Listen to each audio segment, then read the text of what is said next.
All right, we are live on Facebook. It should be on the Behind the Bits page if you're watching on Behind the Bits. Well, I've got my phone open. Let me share it to my personal page.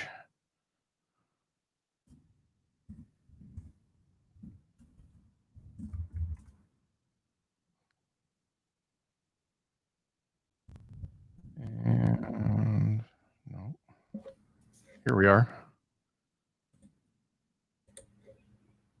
Share, copy link. It's real fun being 56 and using technology. We're live. All right. Dan Bublitz, how's it going?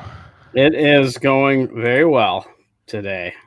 I am so far. Yeah, good. I'll try not to make it any worse.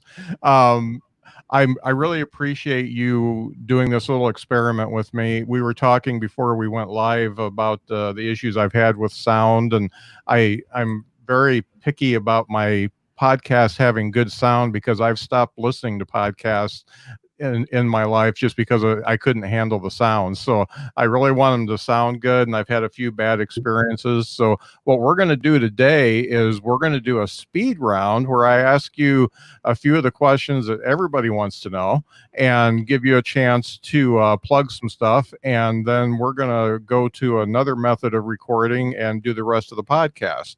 So folks, hang on. This is going to be my first try at this, and we'll have some fun. Ooh, I'm the guinea pig.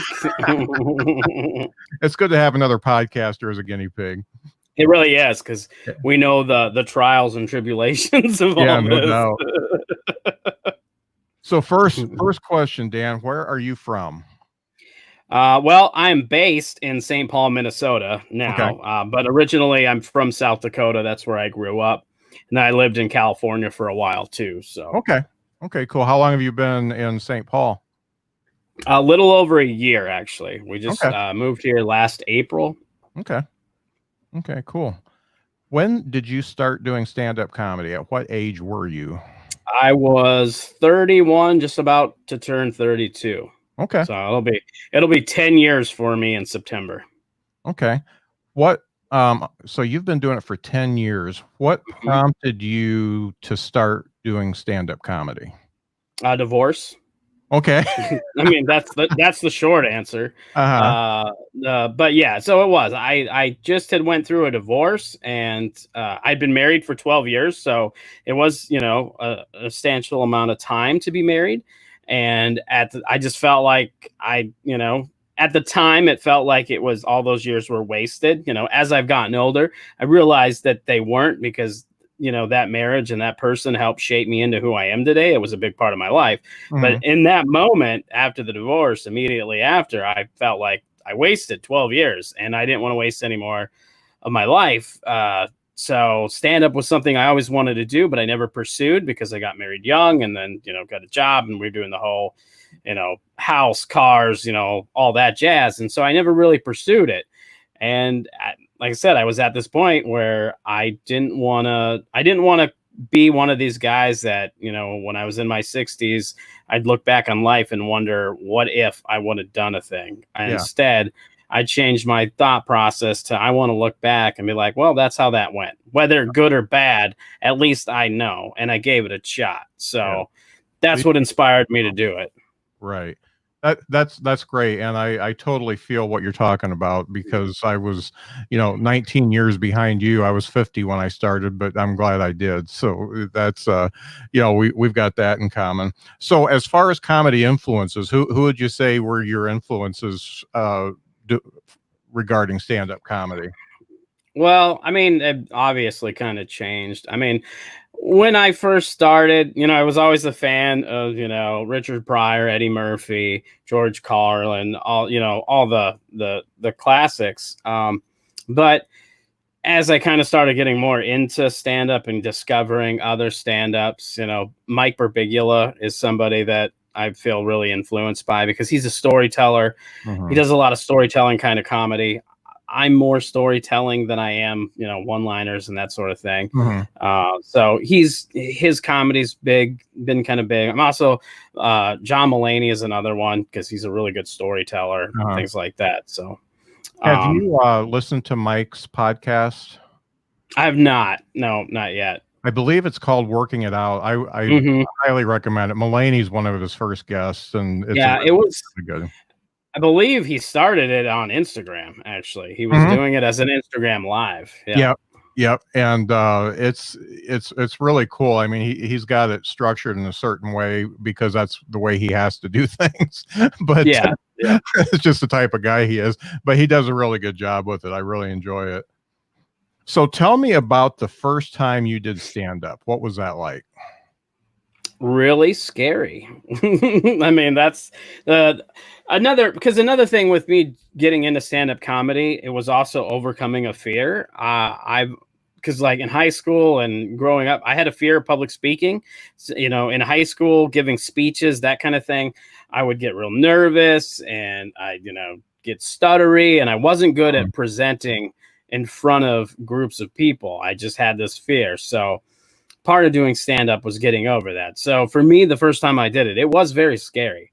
Like I remember crystal clear when they called my name. I walked up on stage and I stood behind the microphone and I looked out into the crowd and I saw all these people sitting out there.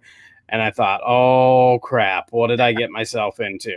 And then I picked up the mic and I did a joke and got a few laughs. And then I was like, okay, this isn't as bad as I thought.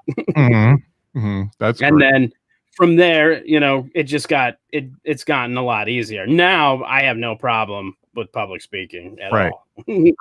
Yeah, that tends to happen after you've done it a few times. Yeah.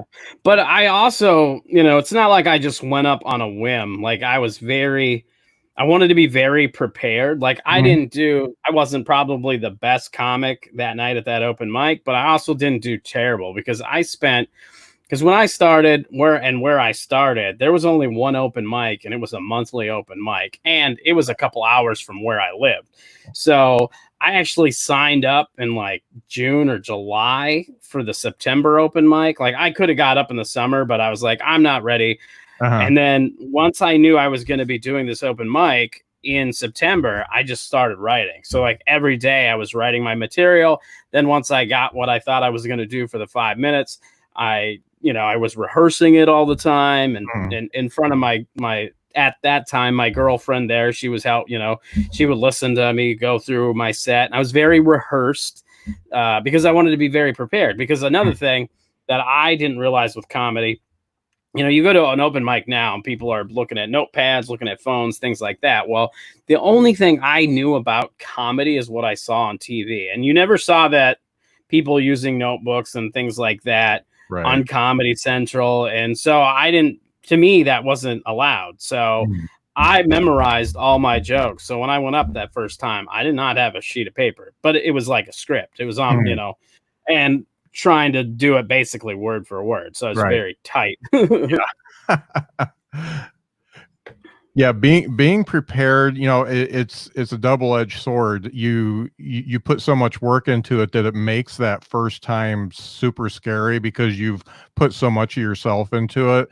Or you go up and just say, I'm just gonna riff. I've got these ideas. I'm gonna try to flush them out on stage. And I've done that. I've done both, and they're both scary, but the anticipation going into that first set is just it's numbing. It's scary as hell.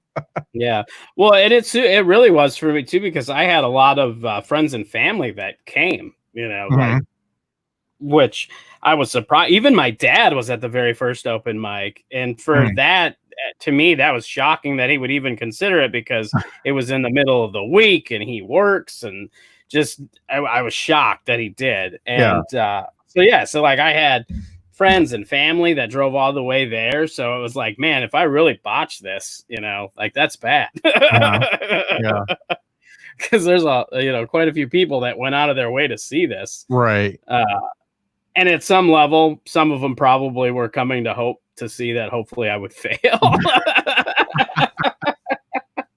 Some people do. Yeah. Yeah. My first performance is on my YouTube page. Like I still, cool. Yes, yeah. I keep it there, that first open mic, because it's a good reminder. I go back almost every year and kind of watch it, because then I can see where I started to where I've come as far as stand-up goes, and how I progressed as a performer and a writer and everything else. So it's good to look back and compare, through time.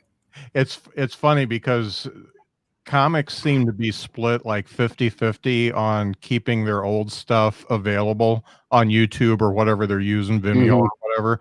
Some of them are like, you want that as a marker so you know where you came from, and some people are like, I don't want anybody to see this. Yeah, well, that's the only. I mean, I've definitely had other videos that I've had up there, and then I'm like, oh, this is terrible. And then I've deleted. I've been that guy too, but that was my very, very first time. And like I said, it wasn't horrible. I did okay that night. So, if it would have been a total bomb where I didn't get any laughs and just totally booed off stage or something like that, no, I would not. I probably wouldn't have even put it up on YouTube, let alone keep it there for 10 years. No doubt. Last question for the speed round. What comedy album or special would you consider your all-time favorite? Oh my gosh, that is tough. My all-time favorite? Oof. Man, there's no way I can answer that, just because I have such an appreciation for comedy, and there's been so many good specials over the time. I actually just got Richard Pryor's Live on Sunset Strip on vinyl, and I got one of John Mulaney's specials on vinyl just a couple weeks ago. So yeah, I mean, there's so many great specials. It's hard to say what's the greatest. Okay. To me, I mean, and it changes over time. That's the other thing. As comedy specials come out, and there's so many of them that have come out. I mean, I'm just trying to think of what I've seen recently that I thought was really good. I really enjoyed both of Patton Oswalt's last two specials were really good. But so yeah, I can't put a top. They're all also good. Yeah. Okay. I won't hold you to it. That's good. That's good. That's good. Before we get off of live here, I have listened to your podcast, several episodes, and you've been doing it for a while. Can you tell me a little bit about your podcast so other folks can find it? Yeah, absolutely. So my podcast is primarily a comedy podcast. Sometimes I do have other guests on it, but it's called The Art of Bombing, and the emphasis is in the bombing. It's basically, our tagline is finding success through failure, because what we're doing is we're looking at a different perspective of performing arts, and we're looking at failure, because a lot of podcasts, especially comedy podcasts, it's kind of the same. The same thing, the interviews, or they look at, what was your best show, blah, blah, blah, blah. And they're looking at that kind of stuff. And I wanted to look at it from a different perspective, because for me, it was inspired by a show where I bombed really bad. And I just was like, I feel like, I want to talk about this, and I want to see if other people, and as I've done the podcast, I've realized that bombing is part of comedy. Like it is part of what we do. So it's basically that. It's what we do is I usually, I have a guest, like I said, primarily it's a comedian, and we talk about comedy. We talk about, they share a story of a time when they bombed, and then we talk about, what they learned from it, how they've improved, what they do to try to get better, things like that. And then we end up talking about all kinds of subjects. It's not always comedy, we get on little tangents. I've talked about movies and video games and comic books and all kinds of different things, depending on the different guests and things like that. But it's primarily focused about getting better at comedy. Okay, great. And I really have enjoyed listening to it. And I also enjoy the little mini episodes you do that are instructional. You put one together about how to do a press kit. You've done put on a live show and stuff like that. And I want the people listening and watching to know that a lot of comics have gotten on the podcast bandwagon since the pandemic hit, but you've been around. Oh yeah, I have. I mean, we just celebrated in May. I celebrated 3 years with the Art of Bombing podcast. Yeah. So you're more of a veteran, and you're not a Johnny come lately or just a newbie. So you do a very good job with it. Well, you can, if you listen to the first episodes and compared to the most recent episodes, you can tell that I put some effort into the podcast because it has come a long ways. Because the first couple episodes are terrible as far as the content. The content and the people that I talked with were great, but the quality was terrible because the first one I recorded was with a comic out in Washington, and it was with my phone on a table outside of a bar, and you can hear motorcycles driving by and cars, people talking and things like that. So the quality was terrible. I can totally relate to that. I did a local podcast for years before I started this one, and I made so many mistakes. It was just, I was like, I can record you outside of this bar. I've got this great recorder, and there won't be any noise at all. And guess what? There's a lot of noise. Yeah, and that's just it. Like over time, because like I said, the podcast, I try to make a better product, and I've taken feedback and criticism from people. They're like, hey, you should maybe try this, and I'm always trying to improve it. And that's one thing I put a lot into the podcast over the last few years, from upgrading, a lot of it's been upgrading equipment and things like that. So and now it sounds pretty good. Yeah, I can tell it's very good.